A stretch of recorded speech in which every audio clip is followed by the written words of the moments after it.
नमस्कार किसान भाइयों, आपकी गेहूं की फसल जो है पूरा खेत का भराव नहीं हो पाया है, यानी ऐसे कह लें कि ज़्यादा कल्लों का विकास नहीं हुआ है और ज़्यादा टीलर नहीं हो पाए हैं और पीलेपन की भी समस्या बनी हुई है। या किसान भाइयों, आपने गेहूं की बिजाई की और जो बिजाई की तो जमाव पूरा ना होने से भी खेत खाली खाली सा लग रहा है, यानी पूरा खेत पौधों से भरा नहीं है। दोनों केस में मैं आज आप लोगों को ऐसा फार्मूला बताने वाला हूं जो सबसे सस्ता है और प्रयोग करना भी काफ़ी आसान है किसान भाइयों।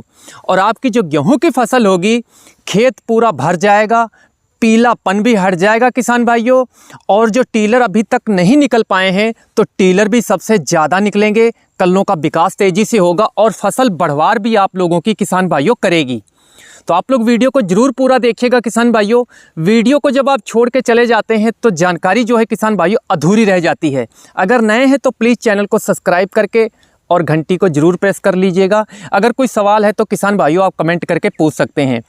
तो किसान भाइयों, गेहूं की फसल का एक सीमित समय होता है गेहूं को टिलरिंग करने का, यानी कल्ले निकलने का।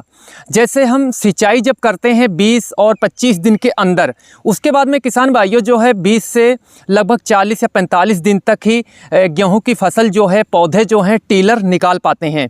उसके बाद में किसान भाइयों टिलरिंग स्टेज जो है फसल की ख़त्म हो जाती है। अब बात आती है किसान भाइयों, आप लोग उस समय अपनी फसल में क्या प्रयोग करते हैं।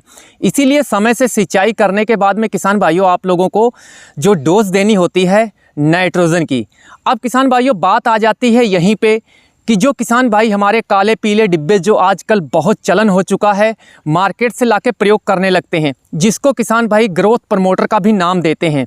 तो किसान भाइयों आप लोग थोड़ा सा सावधान रहिए।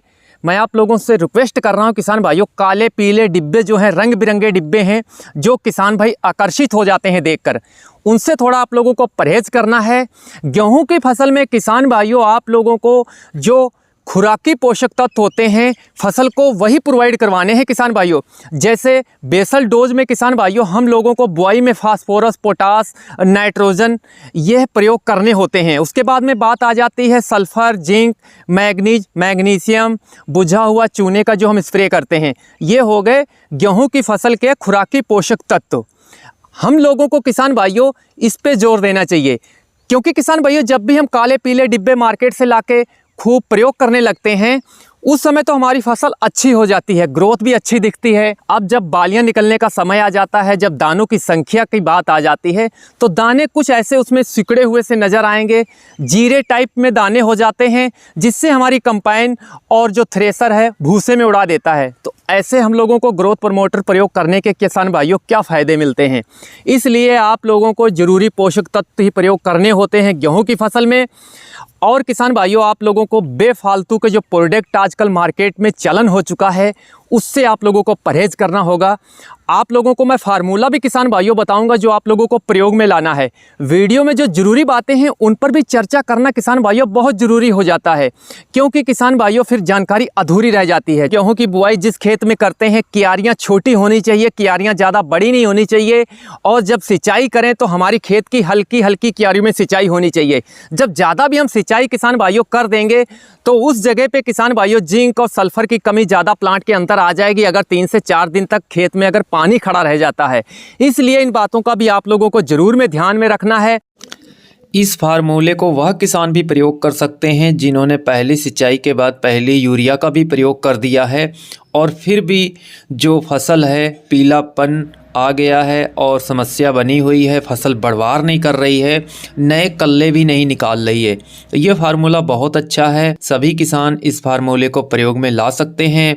खासकर किसान भाइयों जब खरपतवार नाशी दवाइयों का स्प्रे करते हैं तो उसके बाद हमारी फसल जो है दबी दबी सी बैठी बैठी सी हो जाती है, पीलापन भी आ जाता है, क्योंकि हर्बिसाइड का ज़्यादा स्प्रे होने से भी हमारी फसल कमज़ोर हो जाती है। तब भी आप यह फार्मूला का प्रयोग कर सकते हैं। जिंक सल्फेट 500 ग्राम 33% की ले सकते हैं। मैग्नीज सल्फेट आप लोगों को 1 किलोग्राम लेना है।